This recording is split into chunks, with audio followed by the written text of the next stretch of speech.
Graça e paz do Senhor Jesus. Amém. Gostaria, antes de primeiramente compartilhar aqui a palavra que será ministrada. Está lá em 1 Coríntios, capítulo 15. Nós vamos ler apenas o verso de número 19. Enquanto os irmãos e irmãs aí procuram as suas Bíblias, a gente já pede para o Ministério Infantil já poder se direcionar para a sua ministração. Que Deus abençoe, que seja um tempo, em nome de Jesus, abençoado. Amém? 1 Coríntios, capítulo de número 15, verso de número 19.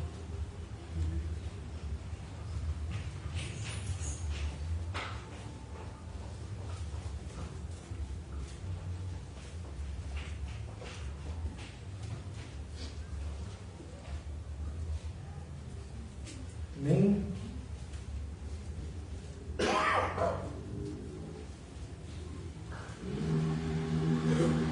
Diz assim a palavra do Senhor: se a nossa esperança em Cristo se limita apenas a esta vida, somos os mais infelizes de todos os homens. Vamos orar. Seja, Senhor, o tempo propício para ministrar a Tua palavra. Usa a minha vida, Senhor, de forma eficaz para comunicar, Deus, o mistério do Teu Evangelho, que realmente venha de encontro aos nossos corações esta noite, segundo a Sua rica vontade. Também, Senhor, quero interceder por irmãos e irmãs que estão passando por dificuldades na área de enfermidade. Ó Deus, temos visto muitas pessoas sofrendo nestas áreas, Senhor. Queremos nesse momento também fazer menção e lembrar-nos, ó Deus, com carinho de cada uma delas, que o Teu agir soberano, a Tua mão de cura, de restauração sobre a saúde, possa, ó Deus amado, fazer presentes sobre a vida destas pessoas, muitas delas as quais a gente conhece, membros integrantes aqui da igreja, parentes, amigos. O Senhor sabe muito bem, Tu és tremendo. Em nome de Jesus. Amém. Amém, meus irmãos. Um verso bem rapidinho, simples, dá até para decorar, né? Mas ele fala muita coisa. O tema da mensagem de hoje é vivendo sob a influência da eternidade. Como que Paulo faz essa declaração, né? Como que ele nos apresenta essa declaração? Sob que contexto ele nos apresenta esse tipo de declaração? Esse texto aqui, esse verso, ele se encontra inserido num discurso que Paulo faz para a igreja aqui em Corinto acerca da veracidade, da importância, da ressurreição de Jesus. E por consequência da nossa ressurreição. Ele começa aqui, no verso, voltando um pouquinho aqui adiante, a partir do verso 5, adiantado aqui, lá no 50 não. É no verso do início do capítulo 15 mesmo. Ele inicia aqui o discurso a partir do capítulo 15, já dizendo, que falando um pouco sobre a transmissão desse evangelho, falando um pouco das verdades, acerca de Jesus, como ressurge e aparece aos discípulos. E nós vemos aqui que no verso 6, que Jesus aparece a mais de 500 irmãos, a mais de 500 pessoas. Então, traz aqui veracidade na parte de testemunhas, pessoas. Muitas pessoas viram Jesus ressurreto, Jesus que ressuscitou, venceu a morte. E depois Paulo vai falando um pouco sobre si, sobre o seu testemunho, e depois ele vai aqui trazendo a veracidade sobre a ressurreição de Cristo. E traz essa importância. Irmãos, olha, se Jesus Cristo não ressuscitou, é vão. Nosso trabalho é vão. O nosso testemunho é vão. O meu trabalho como apóstolo, ele que se coloca aqui como o menor dos apóstolos, é vão. Todo o testemunho que foi feito por todos os mártires até aqui, todas as lutas, todas as questões, é vão, se Cristo efetivamente não ressuscitou. Então ele vai trazendo realmente essa defesa, porque dentro ali havia dentro da igreja de Corinto, e naquela época, alguns pensamentos já sobre esse questionar a natureza da ressurreição de Jesus, dentre elas as próprias naturezas de pessoas que colocavam que ele não ressuscitou, que foi o Espírito, que ele não ressuscitou em carne, que ele não foi... Várias questões, várias teorias, né? Fiquem para um outro momento, para outra oportunidade. E Paulo ele vem exatamente trazendo, olha, Jesus ressuscitou. E se isso não aconteceu, é melhor a gente parar por aqui. Ele já está dizendo aqui que se vocês não acreditam nisso, a gente não tem como continuar a conversar. A gente precisa partir do pressuposto de que nossa vida hoje, em Cristo Jesus, nós cremos num Cristo que é vivo, num Cristo que venceu a morte, num Cristo que sofreu, morreu, mas ressuscitou e vivo está com o nosso Deus. Se nós não acreditamos, nós precisamos parar e reavaliar a nossa trajetória. Então não faz sentido, né, a nossa vida de testemunho, não faz sentido aqui no caso também a esperança que nós temos em Cristo, se de fato Ele não ressuscitou. Então a partir desse contexto, né, de afirmação do apóstolo Paulo sobre essa veracidade, sobre essa importância da ressurreição de Jesus Cristo, a gente vai refletir de uma forma um pouco mais aprofundada no verso 19, para compreendermos um pouquinho sobre essa esperança em Cristo, sobre essa esperança que Paulo nos fala aqui no verso 19.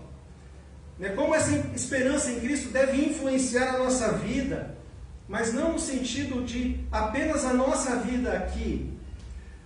Como ela deve influenciar a nossa vida no sentido do passado, do presente e do futuro. Como essa esperança em Cristo deve influenciar as nossas alegrias, as nossas frustrações, as nossas tristezas. Como essa esperança em Cristo, ela influencia a nossa vida como um todo. Senão não faz nenhum sentido o nosso testemunho. Meus irmãos, em 2020, no contexto da pandemia, foi noticiado nos Estados Unidos o que foi chamado de grande renúncia. Não sei se vocês ouviram falar disso. Alguns meios de comunicação falaram um pouco sobre isso. Foi um movimento, um grande movimento de demissões de trabalhadores, de seus respectivos empregos. Engraçado, porque no momento da pandemia, você quer se colocar seguro no emprego, Mas o que acontece é que nos Estados Unidos especificamente, e a gente vê os Estados Unidos como uma grande influência no mundo ocidental, então tem influências aqui no Brasil também, por isso eu trago essa informação. Houve um grande movimento de demissões voluntárias, não foram nem as empresas, porque havia uma pressão por parte da sociedade. Olha, empresa, não mande agora os funcionários embora. Agora não. Agora nós estamos num contexto de pandemia, não é justo. Não, espera um pouquinho. Espera para quando normalizar, para quando, de repente, aí a gente volta a conversar um pouco sobre esse. Muitas empresas tiveram iniciativas excelentes, pagavam os salários, o governo no Brasil entrou com vários planos para auxiliar as empresas no pagamento dos salários, enfim, uma série de movimentos. Mas concomitante a isso, houve um movimento de demissões voluntárias. Os funcionários não queriam mais aquele trabalho. Isso foi um movimento muito peculiar diante de um movimento de pandemia. Algumas razões para esse movimento que aconteceu nos Estados Unidos em 2020 é a própria revisão de prioridades para muitas dessas famílias, para muitas dessas pessoas. O que de fato era ou não importante. Muitos profissionais, muitas pessoas optaram por trabalhos remotos, por trabalhos onde pudessem ficar mais próximos de suas famílias, sem a possibilidade de repente ter um deslocamento excessivo de trabalho, sem de repente estar em um ambiente de trabalho onde você tem que constantemente se expor, constantemente querer mostrar para ser o melhor, e com amplas possibilidades de esgotamento e outros males proporcionados pelo excesso de trabalho. Inclusive, o movimento da pandemia trouxe aí o excesso de reuniões remotas.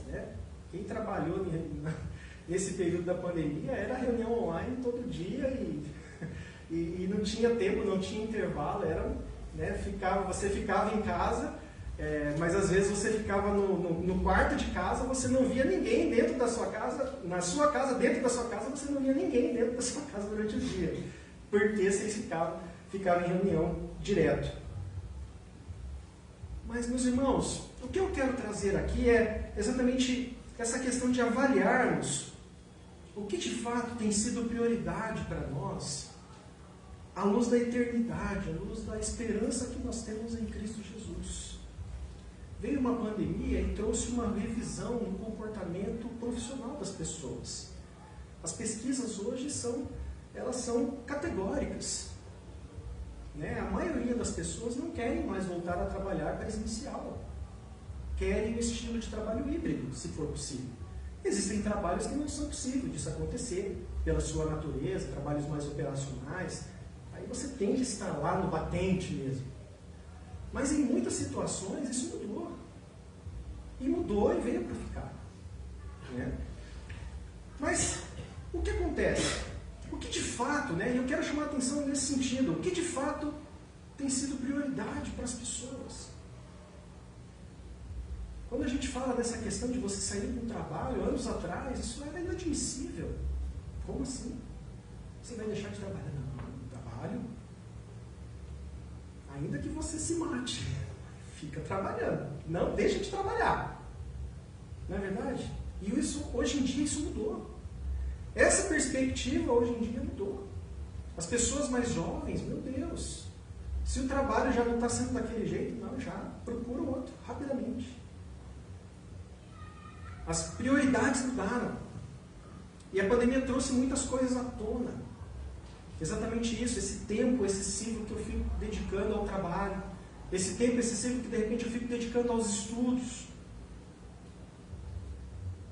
Quantos amigos, quantas pessoas que eu conheço que se dedicaram aos estudos, conseguiram alcançar seus objetivos, mas suas famílias não permaneceram juntas.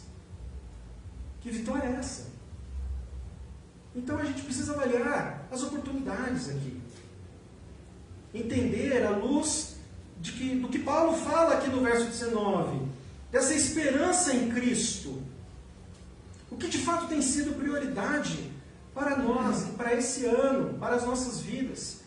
Quando eu li esta mensagem, este verso, me saltou aos olhos. O que tem sido esperança em Cristo para mim, para a igreja do Brasil, para este ano? E é isso que nós vamos refletir em primeiro lugar. O que tem sido essa esperança em Cristo? Que Paulo nos assevera aqui no verso 19. Obviamente, né, que nós vemos que Paulo ele está falando que se trata da ressurreição de Cristo, como motivação para o nosso próprio testemunho de vida. A esperança em Cristo Jesus, a esperança que nós temos no Senhor, na sua ressurreição, de que Ele está vivo, de que Ele venceu a morte, isso nos motiva. Isso deve nos motivar a ter esperança. E a esperança em Cristo pode ser resumida numa declaração. Maravilhosa declaração, a gente já trouxe algumas vezes ela aqui em nossos encontros, que Paulo faz lá em Romanos, capítulo 8, dos versos 31 ao 39. Esperança em Cristo, meus irmãos, se resume a isso. Eu vou ler aqui para vocês, não precisa abrir. Ele diz assim: o que diremos, pois, diante dessas coisas? Se Deus é por nós, quem será contra nós? Aquele que não poupou seu próprio Filho, mas o entregou por todos nós, como não nos dará juntamente com Ele e de graça todas as coisas? Quem fará alguma acusação contra os escolhidos de Deus? É Deus quem os justifica. Quem os condenará? Foi Cristo Jesus quem morreu. E mais, que ressuscitou e está à direita de Deus, e também intercede por nós. Quem nos separará do amor de Cristo?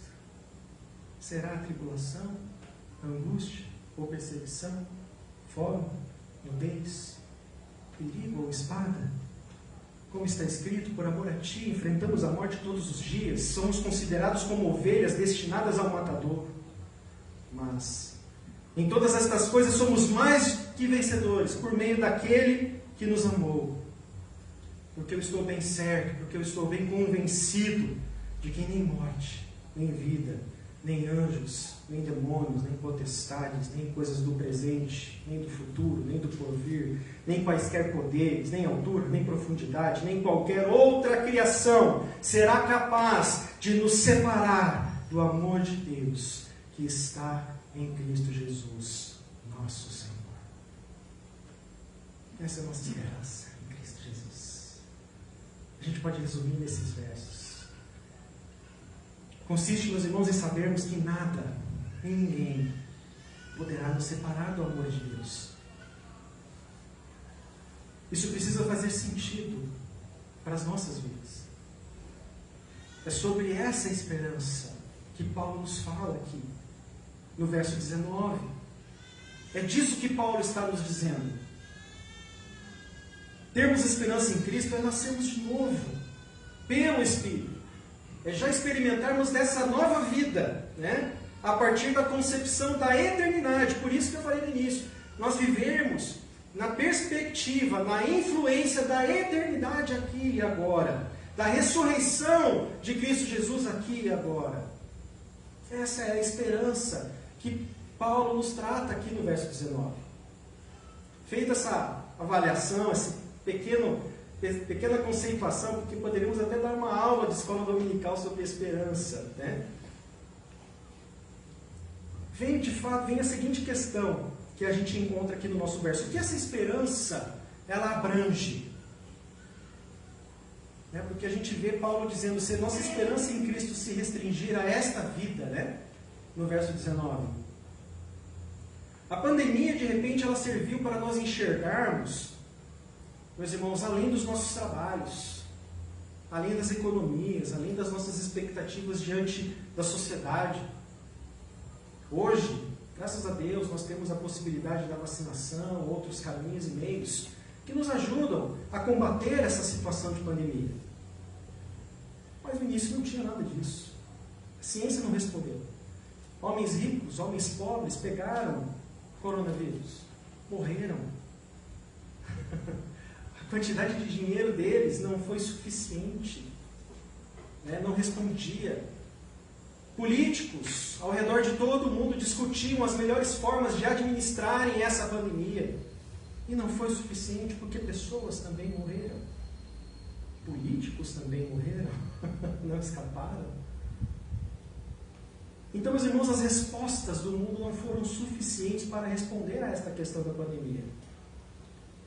Mas nós podemos valorizar o nosso tempo em família. Eu acho que isso foi um grande recado do Senhor para nós, irmãos. De valorizarmos nosso tempo em família. Nosso tempo de qualidade em nosso lar. Principalmente em se tratando das crianças. Recentemente foi publicada uma pesquisa aí sobre os efeitos da pandemia às crianças, no contexto de ministério infantil. Meu Deus, um choque.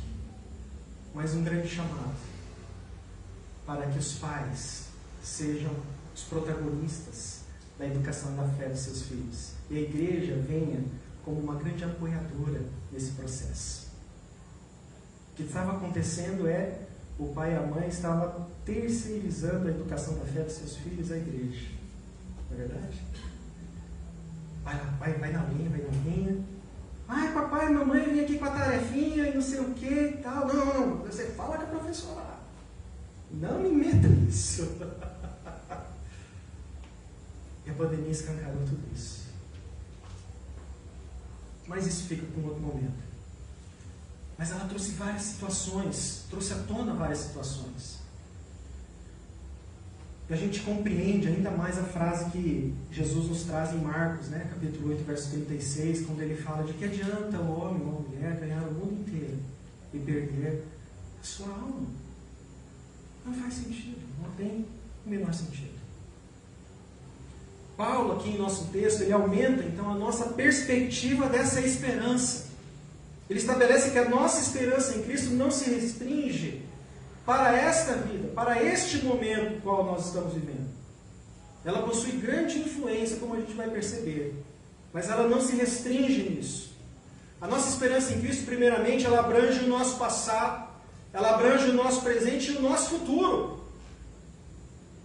Voltando ao texto de Romanos, capítulo 8, versos 31 a 39, nós podemos notar, meus irmãos, claramente, que não seremos mais condenados pelo nosso passado. Jesus já fez a obra, e o nosso passado hoje já não é mais levado em conta. Se nós confessarmos nossos pecados, se nós nos arrependermos, se nós vivermos nossa vida nova em Cristo Jesus, nosso passado não mais terá domínio. O próprio texto de Romanos, um pouco mais à frente aqui, Paulo fala exatamente sobre isso. Porque estás debaixo da graça e não debaixo da lei. O pecado não mais terá domínio sobre nós. Nós vivemos na perspectiva da ressurreição, nós vivemos na perspectiva da eternidade. Então o passado já não tem mais domínio. O passado já não tem mais como determinar, como influenciar o nosso presente. Quantas vezes, meus irmãos, nós vivemos sob estigmas do nosso passado, situações que nós não resolvemos no nosso passado e que precisamos colocar na cruz, precisamos apresentar diante de Jesus para morrer e ressuscitar uma nova vida, uma nova perspectiva para a glória de Deus. Por isso a gente não deve se prender ao nosso passado dessa maneira, aos erros, como impeditivos a experimentarmos a graça e o amor de Deus. Busquemos ao Senhor enquanto é tempo, que possamos harmonizar o nosso passado na cruz. Se isso não aconteceu ainda com algum de vocês, meus irmãos, aqueles que nos acompanham pela internet, façam isso esta noite. Senhor, minha vida está nas Tuas mãos. Meu passado foi liberto. Meu passado não tem mais domínio sobre a minha vida. Meus erros, meus arrependimentos, eu os coloco agora na Tua cruz e vivo uma nova vida diante de Ti, pela esperança que eu tenho em Ti, Jesus. Além do nosso passado, a esperança em Cristo, ela atinge, ela influencia o nosso futuro. Spurgeon, grande pastor, pregador, comentando sobre esse verso, ele nos apresenta algumas comparações brilhantes sobre a influência do nosso futuro, debaixo da esperança que nós devemos ter em Cristo, como que isso influencia o nosso futuro. Ele diz assim: Deus tem prazer em fazer as nossas esperanças no futuro, em Cristo, como um grande motor, pelo qual nós, cristãos, operamos em nossas vidas cotidianas, conectados pela faixa da fé, fazendo todas as rodas da nossa vida girarem com rapidez e regularidade. Olha que interessante. Spurgeon compara nosso futuro com um grande motor que está diante de nós. E ele é conectado a nós pelas faixas da fé. E nós vamos fazendo esse motor funcionar. E vamos fazendo a roda da nossa vida girar com rapidez e regularidade para a glória de Deus. Spurgeon ainda complementa, dizendo sobre a influência desse futuro também no presente. Falar contra a pregação do futuro, como se isso fizesse as pessoas negligenciarem o presente. Ele diz assim: vá lá, tire a lua e apague o sol. Qual é a utilidade deles? Eles não estão nesse mundo. Não é verdade? O que a lua tem de influência? Saiu recentemente um filme aí que a lua está vindo na Terra, Meu Deus, estão fazendo de tudo para os apocalipses acontecerem, Tira a lua, tira o sol, que influência eles terão? Tire a lua, que as marés serão removidas, e o mar se tornará um lago estagnado e pútrido. Tire o sol, então serão tiradas a luz, o calor e a vida. Tudo se foi. Você acredita que os apóstolos e mártires teriam sacrificado suas vidas pela causa da verdade se não tivessem buscado uma vida após a morte? Spurgeon termina com essa pergunta: O futuro ele deve ser como a lua, influencia as marés e são importantes para o processo do movimento das correntes, e são tão importantes para grandes movimentos acontecidos na Terra. O sol então nem se fala. Da mesma forma, esse futuro em Cristo, essa esperança em Cristo nos influenciar aqui e agora, nesse momento. Nossa vida presente é seriamente afetada pela nossa perspectiva que depositamos sobre a nossa esperança no futuro. Por isso Paulo complementa aqui no nosso texto, da nossa esperança não se restringir apenas para essa vida, porque senão seremos os mais infelizes dos homens. Grandes salmistas, no Salmo de Asaf principalmente, nós encontramos isso, Salmo 73, quando ele começa a questionar, nossa, olha lá, aquela pessoinha, aqueles ímpios, por que os ímpios prosperam? Já ouviram isso? Por que tal pessoa se dá bem? Por que o malandro se dá bem? Eu vou começar a ser malandro também. Eu vou levando as coisas no jeitinho, porque é assim que dá certo. E aí Asaf lembra. Deus faz lembrar Asaf do fim que essas pessoas terão. Por isso a esperança ela não deve se resumir para estas coisas desta vida. Quando chegamos aos fins dos dias, meus irmãos, dinheiro no mundo conseguirá comprar 1 milésimo de vida. Dinheiro no mundo será capaz, de repente, poderá tampar um pouquinho aqui as nossas entradas dos cabelos, poderá nos ajudar a fazer uma plástica, termos uma chapa, digamos assim, um pouco mais aparente, bonita. Mas, meus irmãos, nossos dias estão contados. E o salmista fala isso, que quem sabe contar seus dias é um traço de sabedoria. Ensina-nos a contar nossos dias para que alcancemos um coração sábio. Porque não temos nenhuma capacidade de acrescentar 1 hora, 1 milésimo de segundo sobre o tempo da nossa vida. Então, meus irmãos, o que essa esperança, então, afeta sobre essa felicidade que Paulo coloca aqui? Por que Paulo coloca que somos os mais infelizes dos homens? É isso que eu quero aqui também colocar. Essa é acima de uma esperança em Cristo, restrita apenas para essa vida.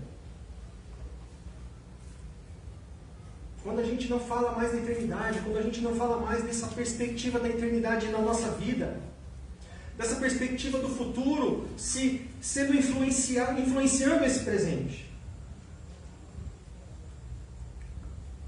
Deve influenciar. Mas não devemos, não quer dizer que a gente deve viver o aqui e agora de forma carrancuda, de forma resignada. Não é isso que também Paulo está querendo dizer aqui. Cristo aponta em João 10,10 que ele veio para que nós tenhamos vida e a tenhamos em abundância. É um dos textos mais conhecidos, O ladrão veio para roubar, matar e destruir, mas eu vim para que tenham vida e a tenham em abundância. O que notamos aqui ao estudarmos, por exemplo, os discípulos que foram martirizados por causa da sua fé, ou até mesmo, nos dias de hoje, pessoas que são perseguidas por causa da sua fé, é uma vida com contentamento. Por isso, o nosso presente, a nossa vida hoje, através da esperança que nós temos em Cristo, deve ser, meus irmãos, inundado de uma sensação de satisfação e contentamento em Deus. O que nos possibilita seguirmos em frente, mesmo diante das dificuldades, mesmo diante das maldades, mesmo diante das provações. Não estaremos isentos da maldade, não estaremos isentos das dificuldades no dia a dia. Mas com a nossa esperança em Cristo, na perspectiva dessa eternidade, meio que beijando o nosso presente hoje, tendo esse contato, essa influência com o nosso presente no dia de hoje, a gente pode viver com as dificuldades sob uma ótica muito diferente, com esperança. Finalizando essa reflexão, eu trago uma citação de C.S. Lewis sobre a perspectiva da eternidade. Ele diz assim: mire no céu e você terá a terra de lambuja. Mire na terra e não terá nenhum dos dois. Interessante esse contexto. Por isso que Paulo nos alerta aqui. Não olhe para o aqui e agora, não olhe apenas para esse contexto, não olhe apenas para este momento da sua vida. A esperança em Cristo, ela é maior do que isso. E nós, como igreja, devemos olhar além disso, pelo Espírito Santo de Deus.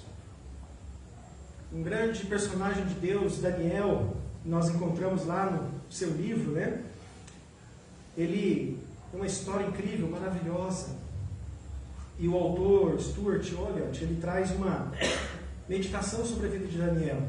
Eu quero compartilhar aqui com vocês. Ele fala assim: o menino de 14 anos que nós conhecemos no capítulo 1 de Daniel, agora, né, em Daniel 12, é um senhor de 86, 87 anos. Através dos longos anos em que viveu, ele ousou permanecer firme com Deus, estando sozinho ou em um ambiente hostil. Ele nos mostrou claramente que a vida espiritual não exige condições ideais para florescer e prosperar. Em qualquer circunstância, não há condições ideais em lugar nenhum. A vida piedosa pode crescer e se desenvolver nos lugares mais escuros e difíceis. Assim, aquele que andou com o Senhor no amanhecer de sua vida, anda muito mais perto dele no anoitecer. E nós vemos realmente, Daniel, um homem que da sua juventude ousou em permanecer firme, em não se contaminar com as iguarias do rei. E ao fim de sua vida, encerra, né, sua vida também dentro dessa mesma perspectiva. O próprio apóstolo Paulo, quando ele fala de guardar a fé, ou então quando ele faz a declaração que eu sei quem tenho crido, eu estou bem certo que é poderoso para guardar o meu tesouro até o dia final. Imagine agora, meus irmãos, nós nos encontrando, para a gente finalizar, com alguns personagens bíblicos. E a gente poder perguntar para eles: olha, e aí? Valeu a pena? Valeu a pena guardar o testemunho da fé? Valeu a pena permanecer nos caminhos do Senhor? Valeu a pena ser fiel até a fim? Imaginemos nos encontrarmos com Paulo, né? Imaginemos nos encontrar com alguns dos outros apóstolos, alguns dos personagens do Antigo Testamento, o próprio Daniel, ou então Caleb, né? Um homem que também, com 80 anos, diz para Josué: Josué, se precisar, estou aí, estou na luta, estou pronto de novo.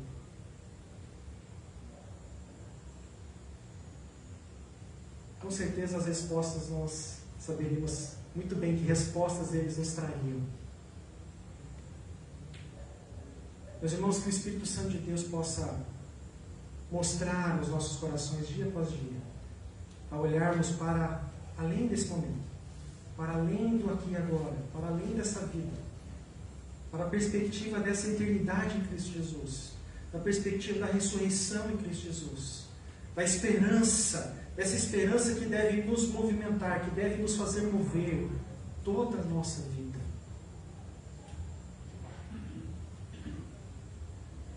Cristão não é, o povo cristão não é um povo carrancudo, não é? É um povo feliz, é um povo que come bem, não é verdade? Oh, glória, né?